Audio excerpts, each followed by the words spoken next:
Hello. Hey, Grievers and Groovers, how's it going? Today's Wednesday, and hope everything is going groovy where you're tuning in from. I would love to know where you're tuning in from. First of all, I want to say there's a lot of wildfires happening in California where I'm currently living. And I'm looking out the window, and even though the wildfires are far away from me, there's a lot of smoke and haze in the distance. And I got a lot of texts from a lot of friends asking me if I was okay.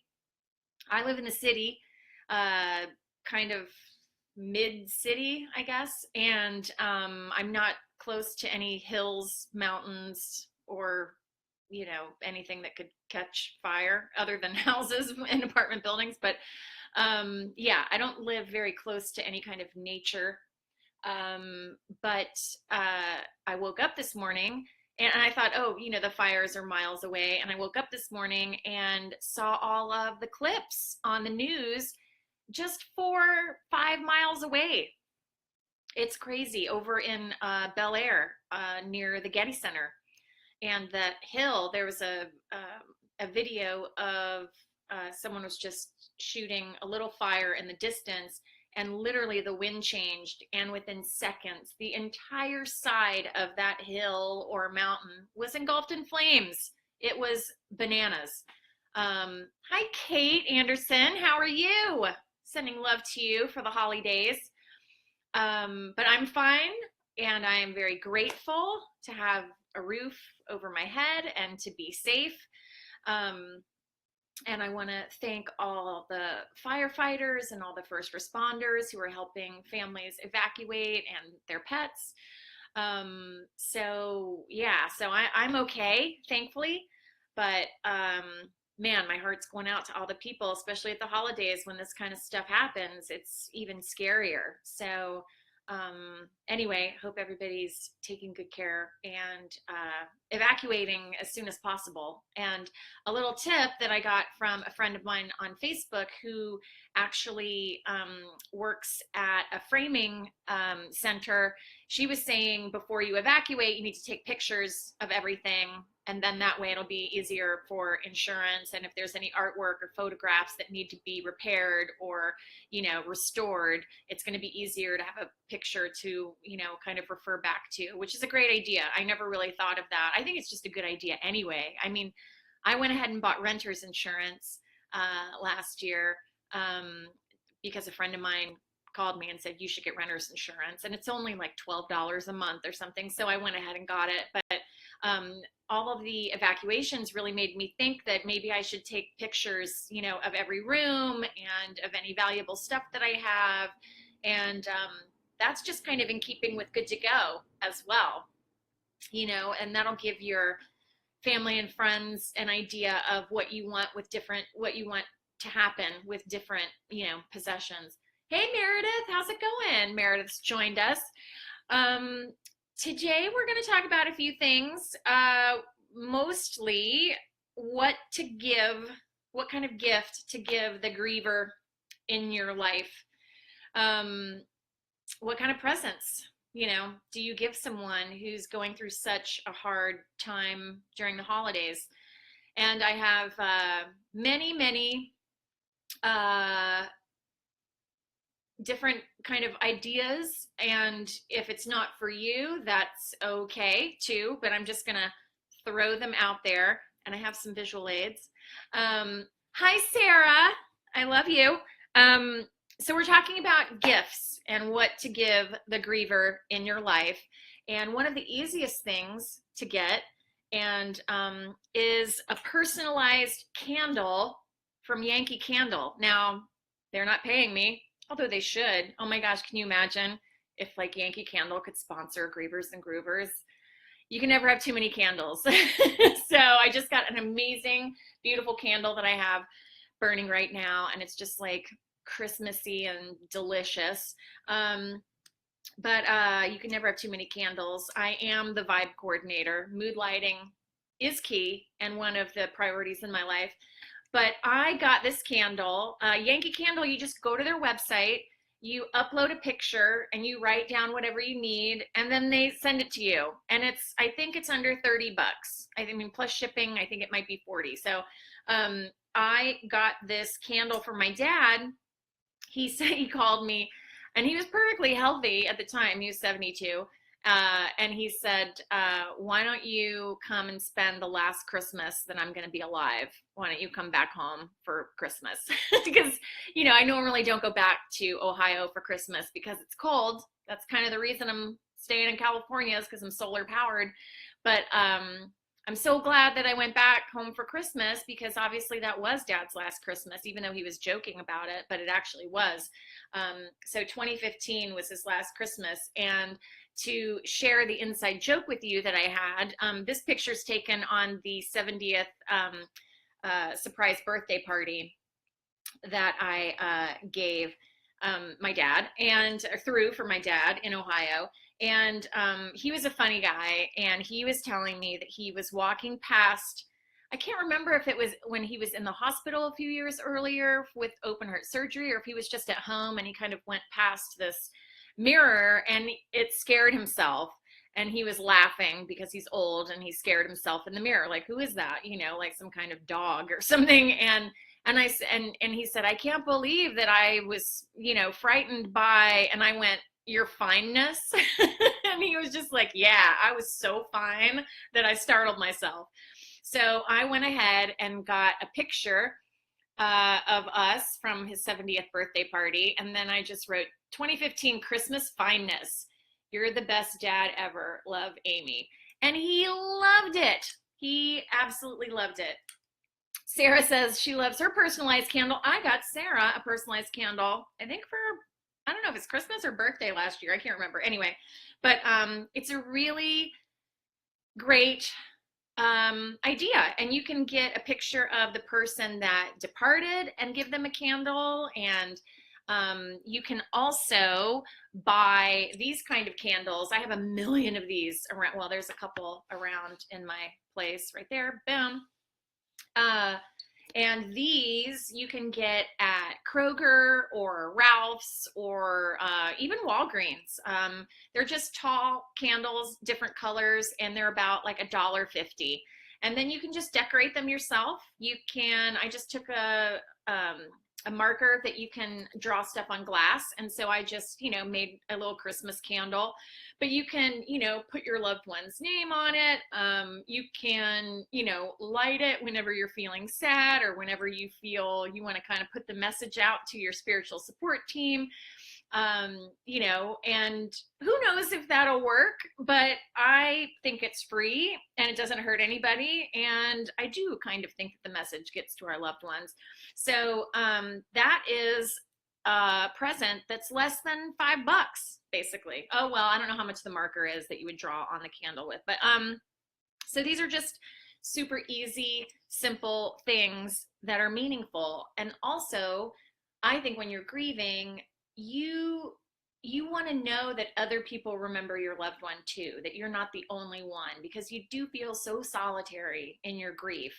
And I love it when my mom's friends email me or text me and let me know that they, you know, saw a hummingbird and thought of my mom, or heard a song and thought of my mom, and or remembered a funny story, or something happened in the news, you know. So I love that other people are thinking of the people that I think about, you know, all day long when you're grieving. There's also some really funny personalized gifts on the website Etsy. It's etsy.com. And you can just Google or put in like personalized gifts. You can actually send in a photo and you can get a cookie cutter made in your face. So you might, you know, make one of grandma, and then make grandma cookies for Christmas and give that person, you know, a gift of baked goods in their likeness. There's all kinds of things. There's a lot of cool gifts that you can have that are personalized with a person's handwriting. You can get beautiful jewelry made. You can get actual in the cursive handwriting, you know, from a relative or something, and it's in the shape of the handwriting. Or you can actually get the handwriting engraved on just like a blank, I don't know, what is it? Just like a block of gold or silver, and then you can have their handwriting engraved in it. You can have bracelets. You can have necklaces. You could even get earrings made with just like XXOO in your loved one's handwriting. There's all kinds of really cool stuff that you can do if you can get a handwriting sample of the person that's departed from an old letter or an old card. You can even, get an old letter or an old card, and maybe it's one with some kind of timeless advice. So then you can frame it for your friend or your loved one, and you can hang it up. Meredith says that she likes that idea. The cookie cutter is a great idea for kids to remember their loved ones. Yeah, that's a great idea. See, I never think of kids. I'm sorry. Is that, don't judge me. It's just because I don't have them. So I just don't think, man, that'd be great for kids. It's not even a blip on my radar. But Meredith, you're there. And that is a great idea. So if grandma or grandpa's gone, or even if it's a mom or a dad that's passed away, I think that would be a fun, great idea. Especially if the person that passed has got a sense of humor. I think they would love to be on a cookie for the holidays. I think that's an awesome idea. But just, Google personalized gifts. And there's also a really great website called uncommongoods.com. And they have a lot of really personalized, interesting things, down to, personalized doormats, to, whatever. So anyway, these are just a few of the gift ideas. When I had the life celebrations for both of my parents, I had little votive candles made with their handwriting on it. So that was really moving and personal. And I love, if I'm feeling stressed or I have a problem or something, I just light those candles and send out the message. Who knows if they're going to get it. According to my spiritual beliefs, I believe that they do get it, but it just makes me feel better. And I gave my friend one of the Yankee Candle, the personalized candles, to commemorate her grandmother passing away. And I said, just when you're getting stressed and you're thinking of your grandma, and, or maybe if you're, cooking a holiday meal, you can light that candle and, imagine your grandma being with you. I think it actually helps. I also have some books. You can also give the Griever in your life books. Now, who knows if they're going to have enough energy to actually read. I could barely do that. But the good thing is you can read laying down, I've discovered. And I'm pretty good at it, laying down, that is. And so I just grabbed a couple of these books that I found helpful for me, maybe not helpful for you or anybody but I'm just throwing it out there because I love you. This book, it's so crazy. When my mom passed away, she had a ton of books in her library. Well, it's not like she had a library, but just kind of her bookshelf. And actually, she had like 4 bookshelves, and a lot of them had to do with reincarnation, past lives. They were written by mediums, and a lot of is there life after death, and and then a lot of astrology and numerology and things like that, because that was kind of a hobby of hers. But I couldn't believe how many books there were on basically the topic of death in some way. And it felt to me that she was leaving these to me to guide me out of the grief. It was really crazy because obviously I was really close with my mom, but I never really paid attention to what books she had. And then after she died and I was cleaning out her condo, I was just like, oh my God, all these books are exactly what I want to read and try to figure out how to kind of navigate this process. Hi, Angie. Angie says her friend Nina from Designs by Nina Wozniak make ornaments with the picture of your loved one. Great. I would like to share a picture, but I can't here. If you've got a link, Angie, can you link to your friend's designs? That's a great idea, is to have an ornament in honor of your loved one. And you can, I'm sure, I haven't Googled it, but I'm sure if you can make personalized candles, you can make personalized Christmas ornaments somewhere, you know. But that's a really good idea too. I was just thinking of crafting, you know, because I crafted Christmas ornaments with my mom when I was growing up. One of them's on my little tree, her little tree that I have now. And then you could just, you know, write whatever, you know, like, you know, I love grandma or whatever. Hi, Laura. It's good to see you on here. We're just talking about gifts to give the griever in your life. So I'm going to talk about these books, and then don't let me forget, I've got to tell you about the letter, because you can write a letter to the person who's grieving. Okay, so before we get to the letter, just going to say a couple of these books. So this book, Same Soul, Many Bodies, Discover the Healing Power of Future Lives Through Progression Therapy. Any book by Brian Weiss, who is a super famous author, and his most famous book was called Many Lives, Many Masters. I just found it so comforting. I found it so interesting and comforting, and it just kind of opened my eyes. Laura says, sup? What's up, girl?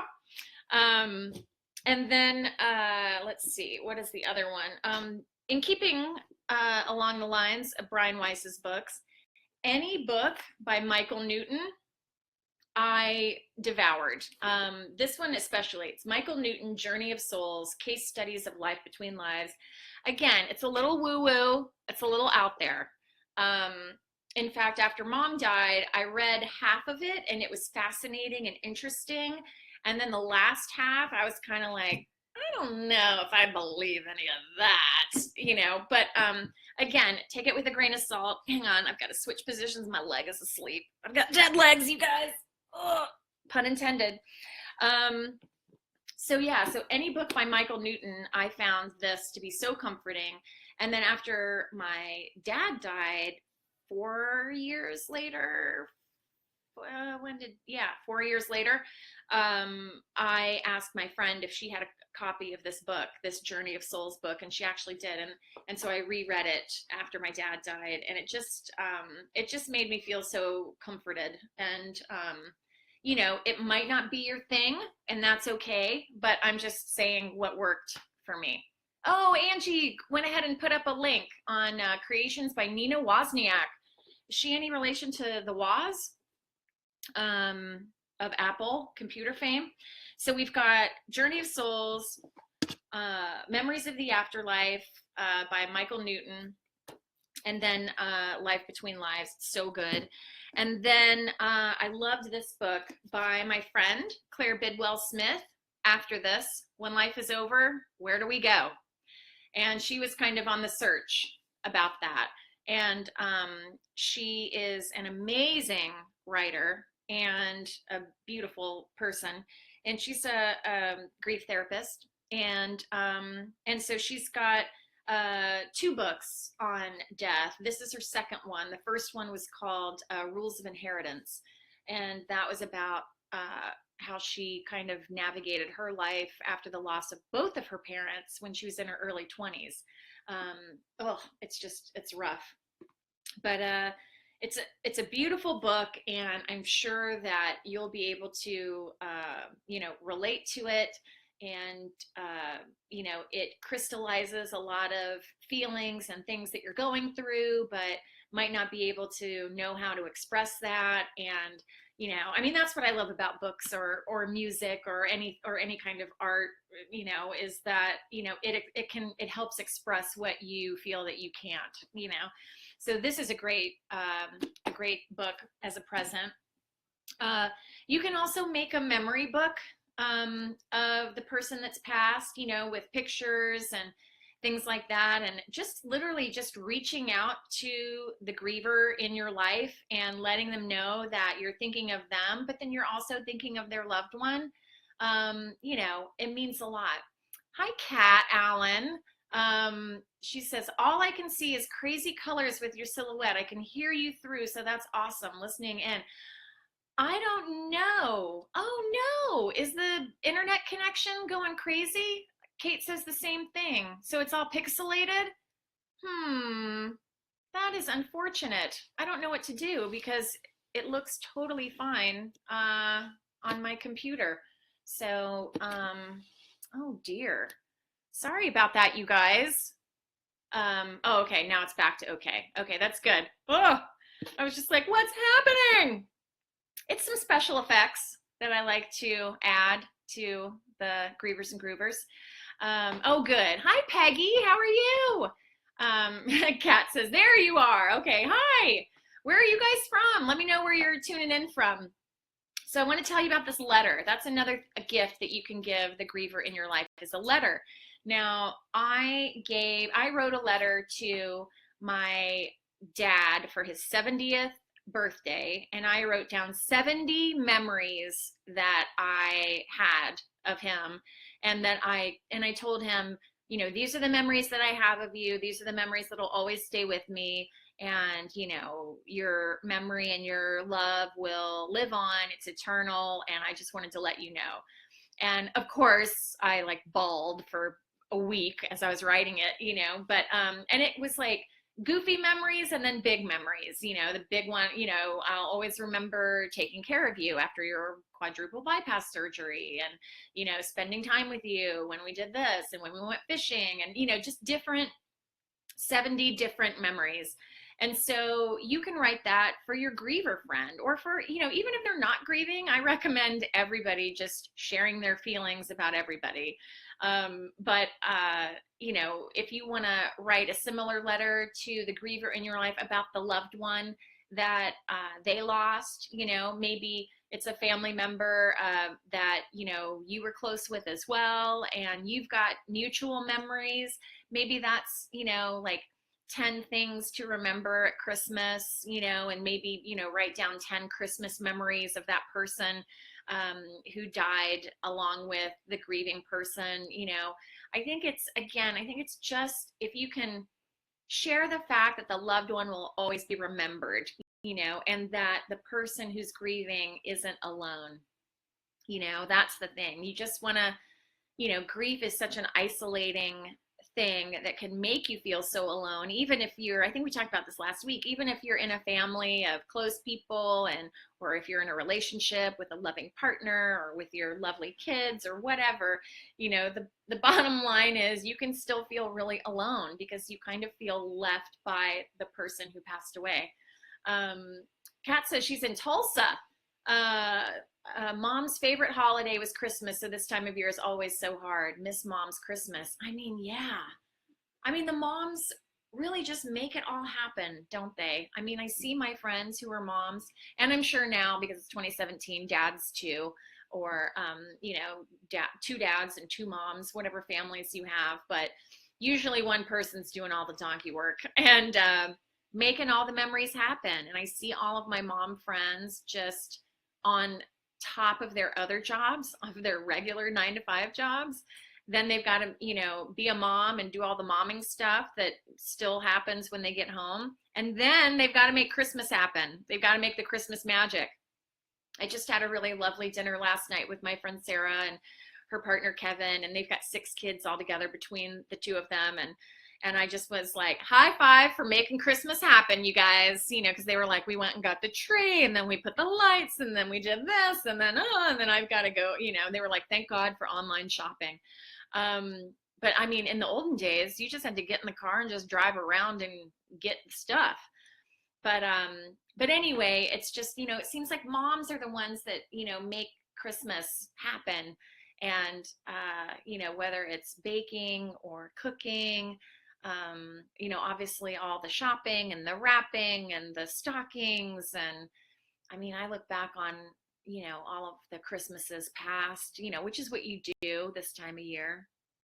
And it was 100% mom, that was just, my dad was never very festive. He would just hand you money in an envelope and be like, Merry Christmas, and we'd get him a pack of smokes, a pack of Winston Lights or something,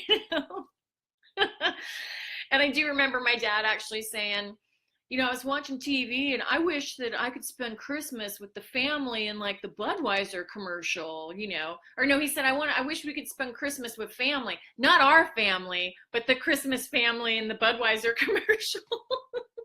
I was like, I totally know what you mean. I can totally relate. Kat says, I try to do the best I can with my kiddos. I try to do the same things mom would do with the kids and keep making memories. Yeah, I mean, I'm the same way, you know. I just thought of another gift that you can give the griever in your life, and it's not very expensive. You know, you can go get some of like just a regular jar that you would, you know, use for like making jam or, you know, canning fruit or whatever. Those are very cheap. You can get those at the 99-cent store.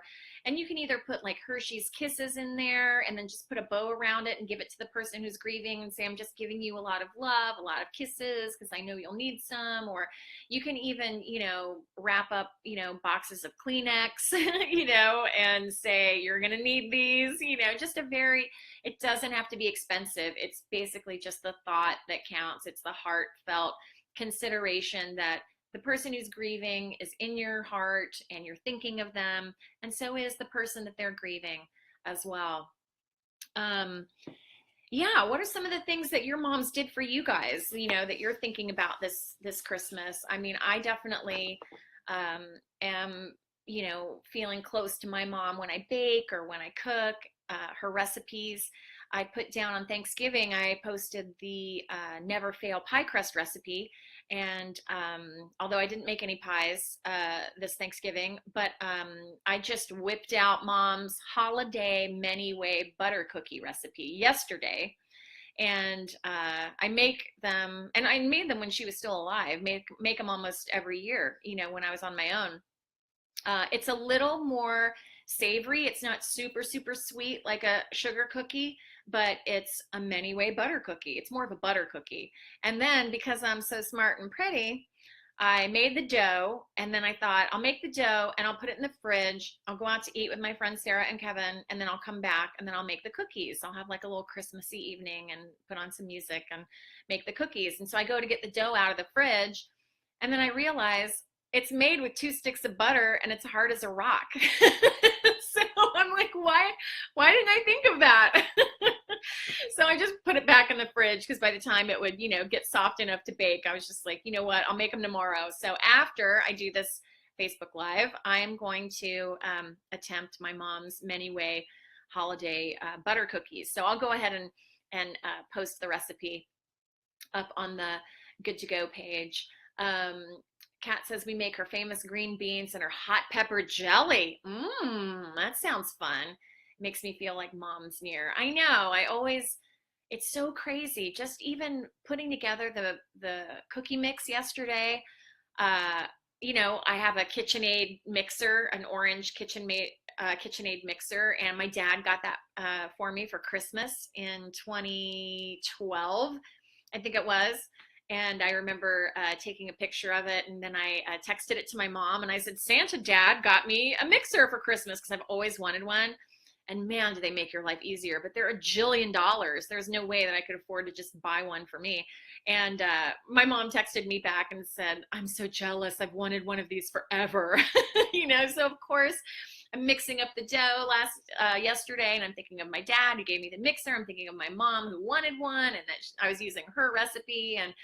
And then I just instantly remembered going back to the house that I grew up in Dayton, Ohio, when I was little, and mom making these cookies. You know, I just remember her rolling them in little balls and then putting her knuckle in each one to make a little indentation where you put the icing. She put a little, this is the thing, I was so mad that I couldn't call her and ask and double check and be like, how did you make that icing that you put on the Christmas cookies? I think it's just a little bit of powdered sugar, a little bit of milk, a smidge of vanilla, maybe a little dash of salt. And then she'd put red food coloring in one and then green food coloring in the other.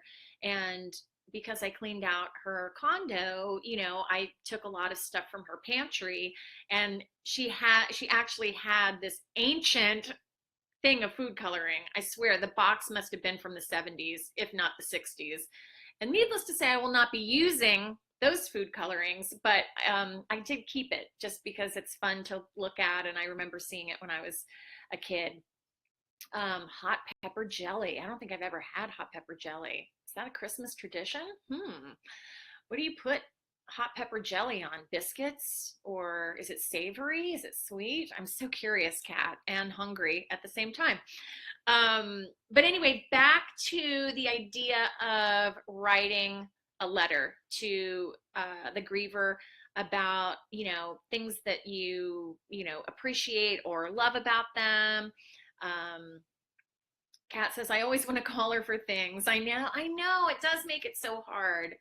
It does make it so hard. But I kind of turned a griefy corner when I was thinking of, I was so sad when I was decorating and, and all of, Christmas music would come on and I just want to sob. And then I just thought, well, wait a minute, I'm focusing on my pain, my sadness, my selfishness in a sense of wanting my mom and dad to be here and wanting to be able to call them, and that's human and normal. But then I kind of flipped the script in my head and I thought, well, would they want to be here? My mom was sick with Parkinson's, not to the point where she wasn't able to live independently, but I think it was just getting to the point where she wouldn't be able to live independently anymore. So, all these years later, she would probably have to be living in some sort of assisted living facility, and she wouldn't have wanted that. And I know I wouldn't have wanted that, and to see her kind of decline that way. And then, my dad wasn't feeling so hot. He had pneumonia, and he had always been, he always joked, even when he was in his 30s, I'm just going to die. I'm just ready to die, that kind of thing. But I really do think that when he was sick, he'd lived a really good life and he was just ready to peace out, and so that actually made me feel a little bit better. It doesn't obviously bring them back to you, but I thought, well, wait a minute, I'm just focused on my pain. What would my mom and dad want to be doing now? They probably, wouldn't be super thrilled with their situations, and every situation is different. I'm not saying that that's going to cure you from being depressed or griefy at all. I'm just sharing what I went through, and that made me feel less griefy, I guess. Kat says, I'll send you the recipe. Yeah, send me the recipe of the hot pepper jam. She made it every year. It's sweet and hot. Kind of like me. What? No, we always used it for our biscuits and as cranberry sauce. Dang, Kat. I want your mom's biscuits and hot pepper jam for sure. Laura says, cranberry salad, my grandma's recipe with walnuts and orange peel. Yum. Festive table decorations, adorable. The ugly sweater. Did your grandma have an ugly sweater? A snowman necklace, that's so cute, and reindeer headband and Cheez-Its. Oh my gosh, Cheez-Its, that's my dad's snack. That's my dad's go-to. Whenever I go to the grocery store and I see Cheez-Its, I'm just like, that's dad's. And Cheez-Its, it feels like such a dad kind of old school snack, doesn't it? And always one for a good party was your mama. I know. And Laura says that her mama would still want us to keep having fun. Well, all of our moms and dads would, that's just, they want us to be happy. They don't want us to be sad, but there's nothing they can do about it because it's sad that they're not here anymore, And another thing that helped me too is that, Christmas is so nostalgic, and, you think back on your childhood and all of the things that you used to do and the presents that you got and how excited you were and all of that kind of magic.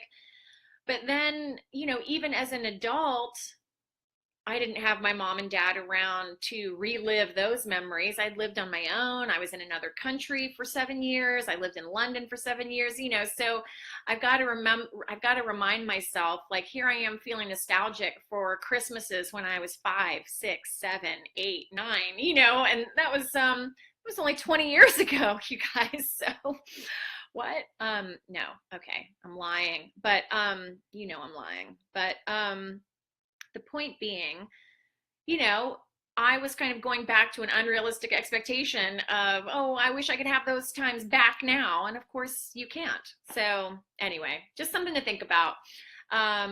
It's 4:34, so I'm going to go. I'm going to wrap this up. I want to look at my list of things that I asked. And another gift, the last gift that I forgot, because I made a list because I've got foggy grief brain. Does that ever go away? I mean, it's been 1.5 years since my dad died, and yet I still feel like I have the foggy grief brain.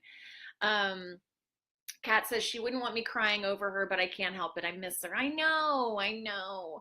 I carry on like she would want and do things to continue to make her proud. Well, I'm sure she's so proud of you, Kat, especially because you're carrying on, traditions that she had. And, that's something to keep in mind too. If you guys out there, if you guys have kids, carry on those traditions, and your mom's going to be there through you, and you mother because of your mother, and even if you don't have kids, you still have that mother. Patch Adams, the funny doctor, says that mama energy. He goes, the world needs more mama, mother energy. And it's so true, definitely keep baking all the recipes, and setting out all the decorations, and keep their spirits alive. I light candles. I talk to them every day. Kat says, yeah, your mom's been gone for 4 years and you still have foggy brain. Okay, so I've got 3 more years of foggy grief brain to go through. That's my excuse, and I'm sticking to it. But the last gift I wanted to talk about is give for the griever in your life a plant, a flower, or if they have a home, if you can, bring them a rose bush in honor of the person that they lost, or it doesn't have to be a female that they lost. You could say this rose bush is for your grandpa or for your dad. And, there's so many different types of flowers and roses. Maybe there's a rose that has the loved one's or the departed person's name in it, or, just it's these little things. Or if you recall, if you've got a griever in your life who recalls a time when, they went to Amsterdam to see the tulips, then get some tulips to plant in the spring, or, something like that, something that has meaning, but basically, if you just acknowledge the person that's died, and that they're going to remain in your memory and in your heart, and acknowledge the griever, and know that the holidays are going to be tough, we're going to get through it, and, I love that you guys are sharing your memories of your loved ones with me. And I'm sure that, you guys sharing might help somebody else. So, I'm just kind of the moderator here. So I love that you guys are participating and sharing your traditions and your holiday rituals. And thanks for tuning in, and come visit me over on Instagram, which is at Good to Go Peace, and Twitter at Good to Go Peace. And I'm gonna post the recipe for the butter cookies. I apologize for the technical difficulties. My Wi-Fi connection is okay. I'm still getting, things, but maybe it's because it's windy, so things are going crazy. Hi, Jill. Are we going to go through it without damaging the ones we have left here? What do you, Jill, are we going to get through it without damaging the ones we have left here? That's an interesting question. I think you can get through it. What do you mean without damaging? Are you afraid that, talking about the loss is going to be painful? Or do you feel that bringing up the death is going to affect the holidays? I'm not quite clear on your question, but thank you for posing it. And if anyone else has any advice for Jill, please feel free to add the comment. Or Jill, if you just want to email me, we can talk about it more. I'm available on amygoodtogo@gmail.com, or you can just private message me on Facebook. But it's tricky, I'm not saying it's easy. I'm not saying that it's going to be super duper joyful. Yeah, that's what I was wondering, Kat. Does she mean bringing it up will bring others down? I say let it all out. Better out than in. If you're hurting, don't stand up in the middle of the holiday meal in the middle of the table and sob and say, why, God, why? But I think it's perfectly acceptable to be at the dinner table or something and say, hey, can we have a toast to my mom or a toast to my grandma? And, hey, don't mind me, you guys, if I start bawling, just, give me chocolate or give me a drink or something. You can try to make a joke of your pain, even though your pain's no effing joke.